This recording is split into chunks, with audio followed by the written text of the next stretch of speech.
సాధారణంగా జ్యోతిష పండితులు ఏ ఫలితాన్ని ఎనాలిసిస్ చేసే ప్రయత్నం చేసినా లేదా వివరించే ప్రయత్నం చేసినా కూడా సాధారణంగా ఏ గ్రహాలు ఎవరికి సహకరిస్తున్నాయి, ఆయా పార్టీ అభ్యర్థులు గెలవడానికి గల కారణాలు ఏమిటి, ఏ అభ్యర్థికి ఏ గ్రహాలు అనుకూలంగా ఉన్నాయి, ఏ గ్రహాలు వ్యతిరేకమైన ఫలితాలను ఇస్తున్నాయి, ఏ కారణం చేత జ్యోతిషపరంగా ఏ కారణం చేత లేదా ఏ యోగం కారణం చేత లేదా ఏ దశ కారణం చేత లేదా ఏ ఆస్పెక్ట్ కారణం చేత ఆయా పార్టీ అభ్యర్థులు గెలుస్తారు లేదా ఓడిపోతారని ఎనాలిసిస్ చేసే ప్రయత్నం చేస్తూ ఉంటారు.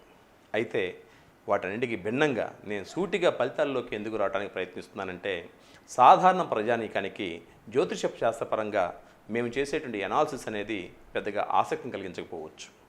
అంతేకాకుండా మేము ఎనాలిసిస్ చేసే క్రమంలో భాగంగా మేము ఉపయోగించే టెక్నాలజీ కానివ్వండి, లేకపోతే దశ అంతర్దశ ఫలితాలు కానివ్వండి, యోగాలు కానివ్వండి, గ్రహాల విశ్లేషణ కానివ్వండి, సాధారణ ప్రజానికానికి కొంత బోర్ కలిగించే అవకాశం ఉందని చెప్పి నేను భావించాను. అందుకనే మీ అందరికీ అనుకూలంగా ఉండే విధంగా లేదా మీ అందరి సమయం సేవ్ అయ్యే విధంగా, మీ అందరికీ ఈజీగా అర్థమయ్యే విధంగా సూటిగా ఆయా ఫలితాలని మీకు చెప్పే ప్రయత్నం చేస్తూ ఉన్నాను. ఆ రకంగా తీసుకున్నట్లయితే ఈ చీపురుపల్లి కాన్స్టిట్యున్సీ కనుక తీసుకున్నట్లయితే ఈ చీపురుపల్లి కాన్స్టిట్యున్సీ నుంచి బొత్స సత్యనారాయణ గారు పోటీ చేస్తున్నారు. వీరు జగన్మోహన్ రెడ్డి గారి క్యాబినెట్లో మంత్రిగా పనిచేశారు. అలాగే వీరు ప్రత్యర్థి అయినటువంటి టీడీపీ పార్టీ నుండి కిమిడి కళా వెంకట్రావు గారు పోటీ చేస్తున్నారు. ఇక్కడ చీపురుపల్లి కాన్స్టిట్యున్సీలో వైఎస్ఆర్సీపీ పార్టీ నుంచి పోటీ చేస్తున్నటువంటి బొత్స సత్యనారాయణ గారు గెలుస్తారా లేదా కిమిడి కళా వెంకట్రావు గారు గెలుస్తారంటే జ్యోతిష్ శాస్త్ర పరిశీలనలో తెలిసిన విషయం. ఇక్కడ 100% వైఎస్ఆర్సీపీ పార్టీ అభ్యర్థి అయినటువంటి బొత్స సత్యనారాయణ గారు మాత్రమే గెలుస్తున్నారని చెప్పవచ్చు. అలాగే మరొక కాన్స్టిట్యున్సీ కనుక తీసుకున్నట్లయితే అరకు వ్యాలీ. ఈ అరకు వ్యాలీలో వైఎస్ఆర్సీపీ పార్టీ నుండి రేగం మత్స్యలింగం గారు పోటీ చేస్తున్నారు. అలాగే బీజేపీ పార్టీ నుండి పంగి రాజారావు గారు పోటీ చేస్తున్నారు. ఇక్కడ వైఎస్ఆర్సీపీ పార్టీ అభ్యర్థి అయినటువంటి మత్స్యలింగం గారు గెలుస్తారా లేదా బీజేపీ పార్టీ అభ్యర్థి అయినటువంటి రాజారావు గారు గెలుస్తారంటే ఇక్కడ కూడా 100% వైఎస్ఆర్సీపీ పార్టీ అభ్యర్థి అయినటువంటి మత్స్యలింగం గారు గెలవబోతున్నారని ఘంటాపదంగా చెప్పవచ్చు. మరొక కాన్స్టిట్యున్సీ కనుక తీసుకున్నట్లయితే రంపచోడవరం. ఈ కాన్స్టిట్యున్సీ కనుక తీసుకున్నట్లయితే ఈ కాన్స్టిట్యున్సీలో వైఎస్ఆర్సీపీ పార్టీ నుండి ధనలక్ష్మి గారు పోటీ చేస్తున్నారు. అలాగే టీడీపీ పార్టీ నుండి మిరియాల శిరీష గారు పోటీ చేస్తున్నారు. ఇది రిజర్వ్డ్ కాన్స్టిట్యున్సీగా మనం భావించవచ్చు. ఈ కాన్స్టిట్యున్సీలో వైఎస్ఆర్సీపీ పార్టీ అభ్యర్థి అయినటువంటి నాగులపల్లి ధనలక్ష్మి గారు 100% గెలుస్తున్నారని చెప్పవచ్చు. అలాగే పోలవరం కాన్స్టిట్యున్సీ. ఈ కాన్స్టిట్యున్సీ కూడా రిజర్వ్డ్ కాన్స్టిట్యున్సీ. ఈ కాన్స్టిట్యున్సీలో వైఎస్ఆర్సీపీ పార్టీ నుండి తెల్లం రాజ్యలక్ష్మి గారు పోటీ చేస్తున్నారు. జనసేన పార్టీ నుండి బాలరాజు గారు పోటీ చేస్తున్నారు. ఇక్కడ జనసేన పార్టీ నుండి పోటీ చేస్తున్నటువంటి బాలరాజు గారి మీద మంచి మెజార్టీతోటి వైఎస్ఆర్సీపీ పార్టీ అభ్యర్థి అయినటువంటి తెల్లం రాజ్యలక్ష్మి గారు గెలవబోతున్నారని ఘంటాపదంగా చెప్పవచ్చు. అలాగే పామర్రు. ఈ పామర్రు కాన్స్టిట్యున్సీ కనుక తీసుకున్నట్లయితే ఈ కాన్స్టిట్యున్సీలో వైఎస్ఆర్సీపీ పార్టీ నుండి అనిల్ కుమార్ గారు పోటీ చేస్తున్నారు. అలాగే టీడీపీ పార్టీ నుండి వర్ల కుమార్ రాజా గారు పోటీ చేస్తున్నారు.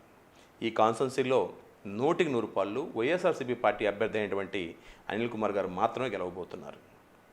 మరొక కాన్స్టిట్యున్సీ అయినటువంటి ఎర్రగొండపాలెం. ఈ ఎర్రగొండపాలెంలో వైఎస్ఆర్సీపీ పార్టీ అభ్యర్థి అయినటువంటి తాటిపర్తి చంద్రశేఖర్ గారు పోటీ చేస్తున్నారు.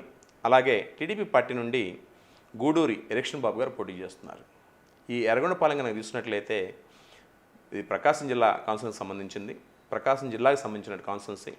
రాష్ట్ర ప్రజానీకం ఆసక్తిగా ఎదురు చూస్తున్నటువంటి కాన్స్టిట్యున్సీల్లో ఈ ఎర్రగొండపాలెం కాన్స్టిట్యున్సీ కూడా ఒకటని చెప్పుకోవచ్చు.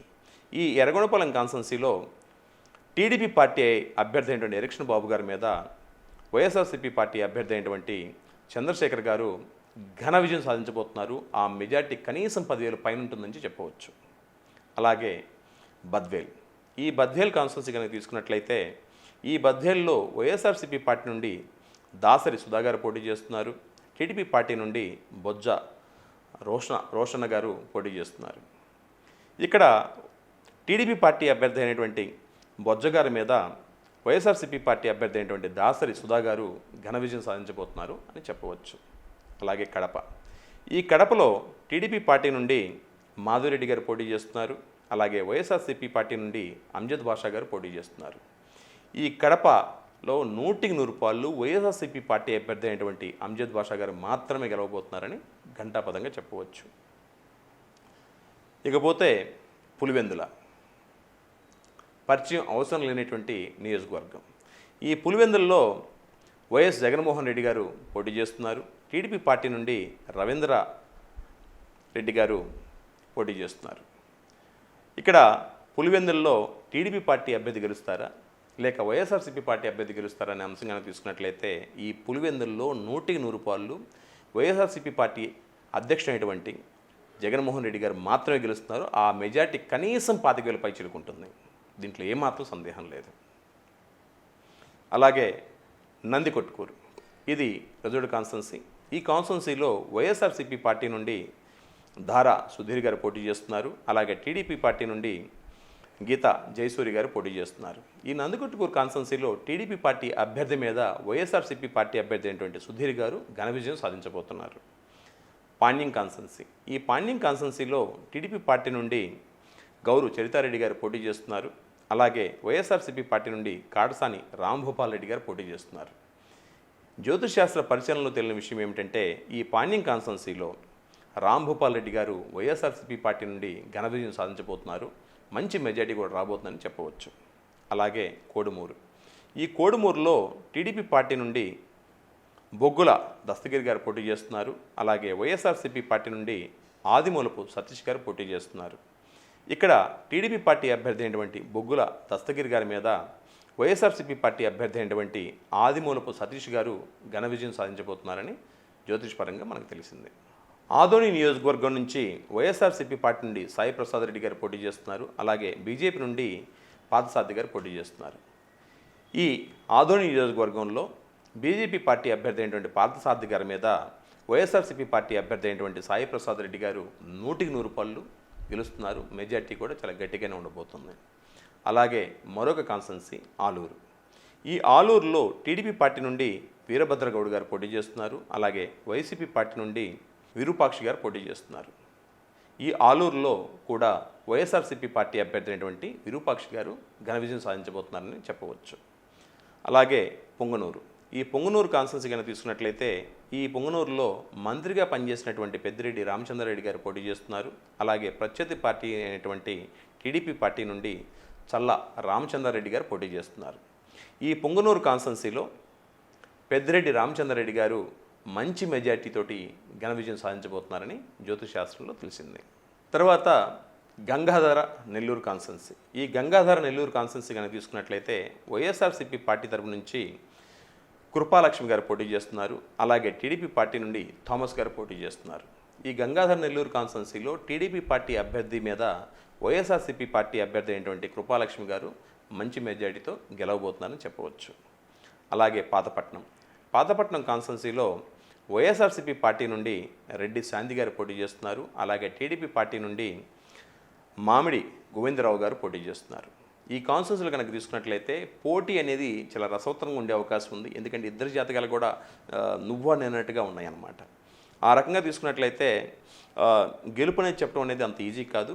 కానీ మనం రకరకాల పద్ధతుల ద్వారా విశ్లేషించి ఆ ఫలితాలు తెలుసుకునే ప్రయత్నం చేయడం ద్వారా మనకు తెలిసిన విషయం ఏంటంటే ఈ పాతపట్నం కాన్స్టిట్యున్సీలకు కూడా 100% వైఎస్ఆర్సీపీ పార్టీ అభ్యర్థి అయినటువంటి రెడ్డి శాంతి గారు మాత్రమే గెలుస్తున్నారని చెప్పవచ్చు. HL constituency. ఈ హెచ్ఎల్ కాన్స్టిట్యున్సీలో వైఎస్ఆర్సీపీ పార్టీ తరపు నుంచి గోర్లే కిరణ్ కుమార్ గారు పోటీ చేస్తున్నారు. అలాగే బీజేపీ పార్టీ నుండి నందికుడి ఈశ్వరరావు గారు పోటీ చేస్తున్నారు. ఇక్కడ వైఎస్ఆర్సీపీ పార్టీ అభ్యర్థి మాత్రమే గెలవబోతున్నారు. కిరణ్ కుమార్ గారు మంచి ఘన విజయంతో విజయాన్ని సాధించబోతున్నారని చెప్పవచ్చు. అలాగే పాలకొండ. ఈ పాలకొండ కాన్స్టిట్యున్సీ అనేది ఒక రిజర్వ్డ్ కాన్స్టిట్యున్సీ. ఈ కాన్స్టిట్యున్సీలో వైఎస్ఆర్సీపీ పార్టీ నుండి విశ్వరాయ్ కలవర్తి గారు పోటీ చేస్తున్నారు. అలాగే జనసేన పార్టీ నుండి నిమ్మక జయకృష్ణ గారు పోటీ చేస్తున్నారు. ఈ పాలకొండ కాన్స్టిట్యున్సీలో వైఎస్ఆర్సీపీ పార్టీ అభ్యర్థి అయినటువంటి విశ్వేశ్వరాయ్ గారు గెలుస్తారా లేదా జయకృష్ణ గారు గెలుస్తారా అనే అంశంగా తీసుకున్నట్లయితే ఇక్కడ కూడా 100% వైఎస్ఆర్సీపీ పార్టీ అభ్యర్థి అయినటువంటి విశ్వేశ్వరాయ్ గారే గెలుస్తారని ఘంటాపథంగా చెప్పవచ్చు. అలాగే మరొక కాన్స్టిట్యున్సీ కురుపాం. ఈ కురుపాం కూడా రిజర్వ్డ్ కాన్స్టిట్యున్సీ. ఈ కాన్స్టిట్యున్సీలో పాముల పుష్ప శ్రీవాణి గారు పోటీ చేస్తున్నారు. వీరు గతంలో మంత్రిగా పనిచేసినటువంటి అనుభవం ఉంది.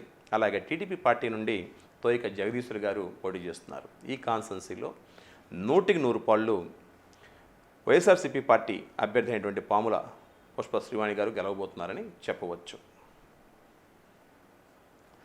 అలాగే మరొక కాన్స్టెన్సీ అయినటువంటి పార్వతీపురం. ఈ పార్వతీపురం అనేది ఒక రిజర్వ్డ్ కాన్స్టెన్సీగా చెప్పుకోవచ్చు.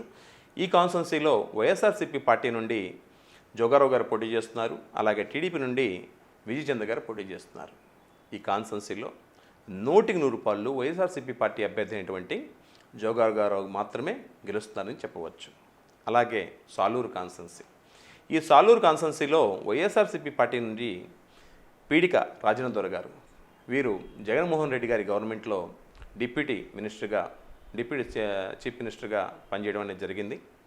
అలాగే వీరి ప్రత్యర్థిగా టీడీపీ పార్టీ నుండి గుమ్మడి సంధ్యారాణి గారు పోటీ చేస్తున్నారు. ఇక్కడ డిప్యూటీ సీఎంగా పనిచేసినటువంటి రాజేంద్ర గారు గెలుస్తారా, లేదా టీడీపీ పార్టీ అభ్యర్థి అయినటువంటి గుమ్మడి సంధ్యారాణి గారు గెలుస్తారంటే 100కి 100 వైఎస్ఆర్సీపీ పార్టీ నుంచి పోటీ చేసినటువంటి రాజేంద్ర గారు మాత్రమే గెలవబోతున్నారని ఘంటాపథంగా చెప్పవచ్చు. అలాగే గజపతి నగరం. ఈ గజపతి నగరంలో వైఎస్ఆర్సీపీ పార్టీ నుండి బొత్స అప్పల్ నర్సయ్య గారు పోటీ చేస్తున్నారు.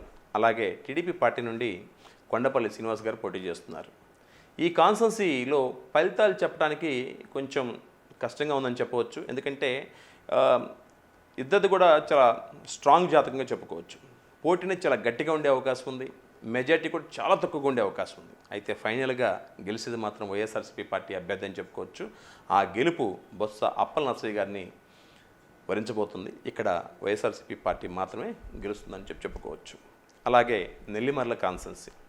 ఈ నెల్లిమర్ల కాన్స్టెన్సీలో వైఎస్ఆర్సీపీ పార్టీ నుంచి బొద్దుకొండ అప్పల్ నాయుడు గారు పోటీ చేస్తున్నారు. అలాగే కూటమి పార్టీ తరపు నుంచి జనసేన పార్టీ నుండి లోకం నాగమాధవి గారు పోటీ చేస్తున్నారు. ఇక్కడ కూడా పోటీ అనేది చాలా టైట్గా ఉండే అవకాశం ఉంది. ఒక రకంగా చెప్పాలంటే చివరి వరకు ఇక్కడ ఎవరు గెలుస్తారనేది నేను కంక్లూడింగ్ రాలేకపోయాను.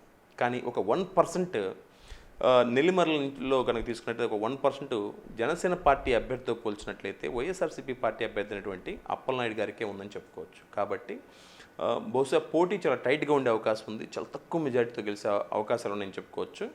సో ఈ నెల్లిమర్ల కాన్స్టెన్సీలో వైఎస్ఆర్సీపీ పార్టీ అభ్యర్థి అయినటువంటి అప్పలనాయుడు గారికి గెలుపు అవకాశాలు ఉన్నాయని చెప్పవచ్చు అన్నమాట. అలాగే తుని కాన్స్టెన్సీ. ఈ తుని కాన్స్టెన్సీలో వైఎస్ఆర్సీపీ పార్టీ నుంచి దాడిశెట్టి రాజా గారు పోటీ చేస్తున్నారు. అలాగే టీడీపీ పార్టీ నుంచి యనమల దివ్య గారు పోటీ చేస్తున్నారు. ఇక్కడ 100కి 100 దాడిశెట్టి రాజా గారు వైఎస్ఆర్సీపీ పార్టీ నుంచి విజయాన్ని సాధించబోతున్నారని మనం ఘంటాపథంగా చెప్పుకోవచ్చు. రామచంద్రాపురం. ఈ రామచంద్రాపురంలో వైఎస్ఆర్సీపీ పార్టీ నుండి పిల్లి సూర్య ప్రకాష్ గారు పోటీ చేస్తున్నారు. అలాగే టీడీపీ పార్టీ నుండి సుభాష్ గారు పోటీ చేస్తున్నారు.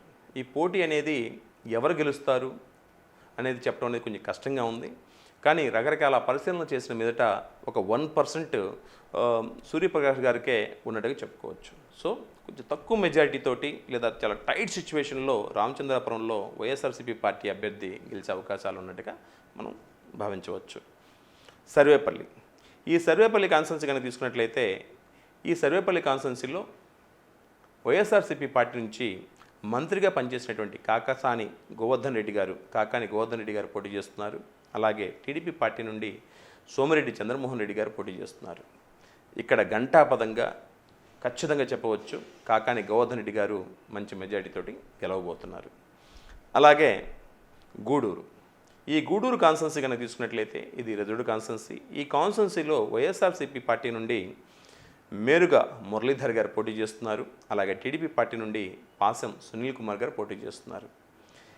ఈ గూడూరు కాన్స్టెన్సీలో 100కి 100 ఎవరు గెలుస్తారని చెప్పడం అనేది దాదాపుగా కష్టం. కానీ ఎడ్జి ఎవరికి ఉందనే అంశం కనుక తీసుకున్నట్లయితే టీడీపీ పార్టీ అభ్యర్థితో పోలిస్తే కొంతమేర ఒక 1 or 2% మేరుగా మురళీధర్ గారు వైఎస్ఆర్సీపీ పార్టీకి ఉందని చెప్పుకోవచ్చు. సో ప్రాబిలిటీ ఇక్కడ వైఎస్ఆర్సీపీ పార్టీ గెలవడానికి అవకాశాలు ఉన్నాయని మాత్రం చెప్పగలము. ఖచ్చితంగా గెలుస్తుందని మాత్రం మనం చెప్పలేము. ధన్యవాదాలు.